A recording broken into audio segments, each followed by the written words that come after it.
Today we are going to start class 10th mathematics exercise 3.6 pair of linear equations in two variable. In this exercise we will discuss the solution of such pair of equation which are not linear but can be reduced to linear form, making some suitable substitution. इस exercise में हम लोग क्या पढ़ने वाले हैं कि कोई भी आपका दो इक्वेशन दिए होंगे, जो दो आपकी इक्वेशन दिए होंगे वो लीनियर नहीं होंगे, लेकिन हम उसको रिड्यूस करके उसको लीनियर फॉर्म बनाएंगे, यानी पेयर ऑफ लीनियर इक्वेशन के फॉर्म में बनाएंगे, तब उसके बाद उसको सॉल्व करेंगे। ठीक है, तो इसको समझाने के लिए मैंने एक एग्जाम्पल लिया है। ठीक है, जो आपकी एक्सरसाइज का क्वेश्चन नंबर 1 का फर्स्ट पार्ट है, solve the pair of equation by reducing. आपको रिड्यूस करना है इस पेयर दोनों का जो इक्वेशन है, पेयर ऑफ इक्वेशन जो है, इन दोनों इक्वेशन को आपको रिड्यूस करना है लीनियर फॉर्म में, उसके बाद आपको सॉल्यूशन निकालना है। ठीक है, तो सबसे पहले हम क्या करेंगे, रिड्यूस करने के लिए कांस्टेंट और वेरिएबल को आप अलग कर दीजिए। अगर वेरिएबल मल्टीपल में है, ठीक है, तो अलग कर दीजिए। अगर मल्टीपल में नहीं है तो पूरा आपको वो चीज़ आपको अलग करनी पड़ेगी। अभी हम उसके लिए एक और चीज़ बताएंगे। फिलहाल हमारे पास क्या है, जैसे 1/2x है, ठीक है, और यहाँ पे 1/3y है, तो यहाँ पे हम अलग कर सकते हैं वेरिएबल को। अगर ऐसे होता कि 1/x+3, तो यहाँ पे वेरिएबल को तो अलग नहीं कर पाओगे आप। ठीक है, क्या हम इसको लिख सकते हैं 1/x+1/3 लिख सकते हैं? नहीं लिख सकते ना, नहीं अलग कर सकते। हाँ, इसको तो लिख सकते हैं हम 1/2 × 1/x। ठीक है, तो हम इसको अलग कर रहे हैं। तो कैसे अलग कर रहे हैं, 1/2 × 1/x plus 1/3 × 1/y is equal to 2।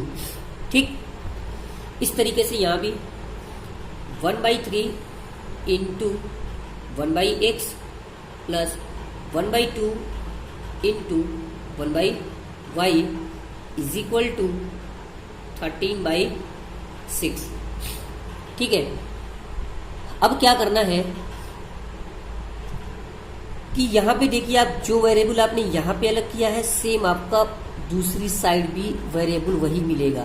यानी यहाँ पे 1/x है तो यहाँ पे भी 1/x है, और यहाँ पे 1/y है तो यहाँ पे 1/y है। अब इस 1/x और 1/y को कुछ हम लेट कर ले रहे हैं। ठीक है, जैसे हम इसको लेट कर रहे हैं, सब्स्टिट्यूट करेंगे।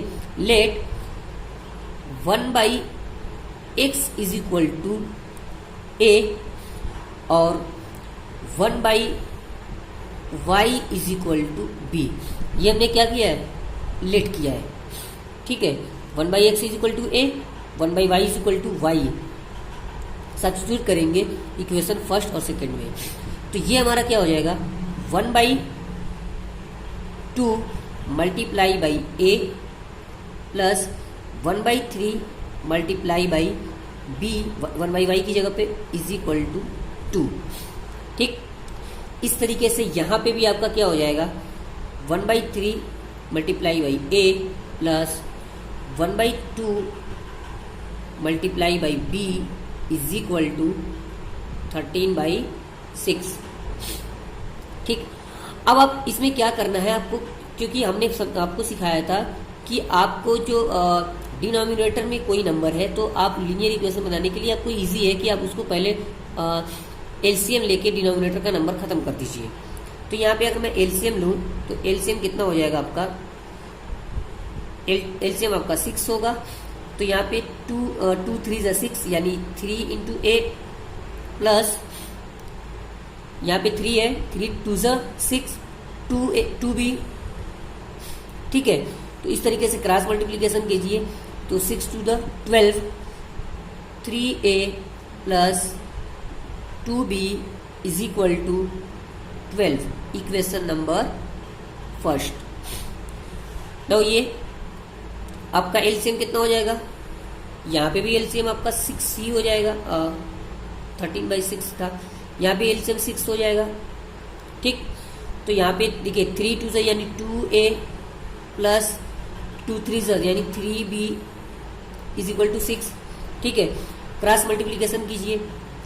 ठीक है, यहाँ पे क्रॉस मल्टीप्लीकेशन करेंगे, देखिए ये 6 यहाँ पे जाके मल्टीप्लाई बाई 6 हो जाएगा, तो 6 6 कैंसिल हो जाएगा। आप यहाँ भी कट कर सकते हैं, कैंसिल हो गया। आपको सिर्फ क्या मिलेगा, 2a plus 3b is equal to 13। ठीक, आपके पास ये दो लीनियर इक्वेशन मिल चुके हैं। अब आप इस लीनियर इक्वेशन को किसी भी मेथड से आप चाहे तो आप सब्स्टिट्यूशन मेथड या एलिमिनेशन मेथड या आप क्रॉस मल्टीप्लिकेशन मेथड, किसी भी मेथड से आप इसको सॉल्व कर सकते हैं। ठीक है, आपको कोई दिक्कत नहीं होने वाली है, क्योंकि आपने बहुत सारे क्वेश्चन आपने ट्राई कर चुके हैं। अच्छा, क्या हम जरूरी है कि ए और बी में ही इक्वेशन बनाएंगे? नहीं, ऐसा नहीं है। आप यू वी में भी बना सकते हो, एम एन में भी बना सकते हो, किसी में भी बना सकते हो एक्स वाई को छोड़ के। ठीक है, एक्स वाई को इसलिए छोड़ना है कि मतलब जो वेरिएबल था आपका पहले वो वाला नहीं लेना है, क्योंकि वो आपका पेयर ऑफ लीनियर इक्वेशन में नहीं था। उसी की जगह पे हम सब्स्टिट्यूट करके कुछ हम पेयर ऑफ लीनियर इक्वेशन बनाएंगे। अगर यहाँ पे ए बी की फॉर्म में पहले से ही रहा होता क्वेश्चन में, तो हम एक्स वाई में भी ले सकते थे। ठीक है, तो हम इस क्वेश्चन को सॉल्व करने जा रहे हैं। देखिए, अगर मैं एलिमिनेशन मेथड लगाऊं तो आपके पास दोनों में से दोनों वेरिएबल में से किसी एक वेरिएबल के कोफिशिएंट को इक्वेट करना होता है। ठीक है, तो यहाँ पे 2a है, यहाँ पे 3a है, यहाँ पे 2b है, यहाँ पे 3b है। तो मैं अगर a को इक्वल करना चाहूँ, अगर मैं इसमें 2 से मल्टीप्लाई कर दूँ इस पूरे इक्वेशन में, और इसमें हमने 3 से मल्टीप्लाई कर दूँ, तो ये 6 हो जाएगा, ये भी 6 हो जाएगा। ठीक है, तो हमने क्या किया है कि इक्वेशन फर्स्ट में 2 से मल्टीप्लाई किया है और इक्वेशन सेकंड में 3 से मल्टीप्लाई किया है। तो ये इक्वेशन क्या बन जाएंगे, यहाँ पे हो जाएंगे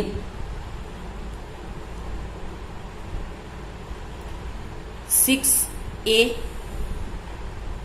प्लस 2 से मल्टीप्लाई कर रहे हैं 4b इज इक्वल टू 24।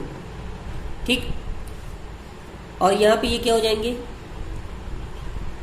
3 से कर रहे हैं, 3 to 6a plus 9b is equal to 13 3 39। और इसको हम क्या कर दे रहे हैं, माइनस कर दे रहे हैं। ये वाला माइनस, ये भी माइनस, ये भी माइनस, ये आपका पोर्शन कैंसिल हो गया। आपका -5b बचा इक्वल टू, देखिए -39 में से 24 यानी 39 माइनस 24, तो ये आपका -15 आ रहा है। ठीक है, -5b इज इक्वल टू -15, तो माइनस से तो यहाँ पे b is equal to -15 minus 5, 5 1 5, 5 3 15, minus से माइनस कैंसिल हो गया आपका, यानी आपके b इज इक्वल टू क्या मिला है, 3 मिला है। ठीक है, अब इस b की वैल्यू को किसी भी आप इक्वेशन में रख दीजिए, किसी भी इक्वेशन में।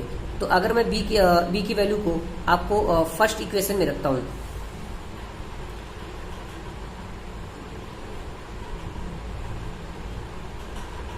Putting the value of b in equation first हमारा इक्वेशन था आपका 3a प्लस 2b, तो 3a प्लस 2 और b की जगह पे हम कितना रख रहे हैं, 3 रख रहे हैं, और ये था इक्वल टू 12। ठीक है, 3 2 6, तो यहाँ पे 3a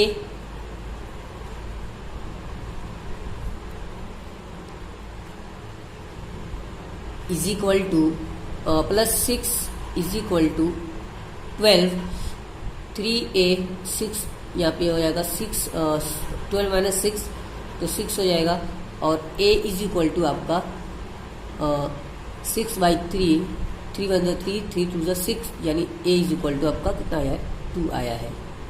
ठीक है, तो क्या आपका ये आंसर हो गया? नहीं, ये आपका आंसर नहीं हुआ है, क्योंकि हमारा क्वेश्चन किस में था? हमारा क्वेश्चन एक्स वाई में था, तो हमें वैल्यू एक्स वाई की ही निकालनी होगी। तो हम अब इस वैल्यू को क्या करेंगे, हम ए और बी की वैल्यू को जो ओरिजिनल वैल्यू इसकी थी उसमें रखेंगे, यानी जो हमने लेट किया था। क्या लेट किया था हमने? यहाँ पे देखिए आप, यहाँ पे हमने लेट किया था 1/x इज इक्वल टू ए, तो यहाँ पे हम लिखेंगे 1/x इज इक्वल टू ए। ठीक है, तो x इज इक्वल टू कितना था? a इज इक्वल टू कितना आया है? 2 आया है, तो 1/x is equal to x, a की जगह पे 2 लिख दीजिए। ठीक है, तो ये x यहाँ आ जाएगा, 2 नीचे ला देंगे, तो ये 2x। ठीक है, तो x इज इक्वल टू 1/2, और ऐसे ही हमारा y 1/y is equal to क्या था? b था, तो हम यहाँ पे 1/y is equal to b लिख दे रहे हैं, और b इज इक्वल टू हमारा कितना आया है? 3 आया है। ठीक है, तो इसलिए 1/y इज इक्वल टू 3, यहाँ पे y चला जाएगा, यहाँ पे 3, तो 1/3 इज इक्वल टू y। तो इस तरीके से हमारे पास x और y की वैल्यू क्या क्या आई है? x इज इक्वल टू है 1/2 और y इज इक्वल टू है 1/3। ये आपका क्या हो जाएगा? आंसर हो जाएगा। ठीक है, इस तरीके से रिड्यूस करके किसी भी इक्वेशन को पेयर ऑफ लीनियर इक्वेशन में हम बना सकते हैं। तो अगर आपको कोई भी डाउट हो तो आप कमेंट कीजिएगा। ठीक है, और आप ज़रूर कमेंट कीजिए, आप वीडियो देखते हैं ज़रूर आप उसमें कमेंट कीजिए कि हाँ हमको समझ में आया है, या जो भी चीज़ है या जो भी प्रॉब्लम है, या जो क्वेश्चन अब तक पिछला क्वेश्चन हम लोगों ने आपने नहीं किया है, या इस एक्सरसाइज में भी जो भी प्रॉब्लम है आप ज़रूर बताइए, क्योंकि आप जब तक बोलेंगे नहीं हमको समझ में नहीं आएगा कि आपने आपके किस क्वेश्चन में प्रॉब्लम है, या कौन सा क्वेश्चन आप लोगों से नहीं हो पा रहा है, या कहाँ पे डाउट है। तो आप अगर डाउट्स नहीं बताओगे तो मैं क्लियर कैसे करूँगा आपका डाउट? तो आप पढ़िए और अच्छे से सॉल्व कीजिए, प्रैक्टिस कीजिए। आपका ये 3 चैप्टर आपका कंप्लीट हो गया है।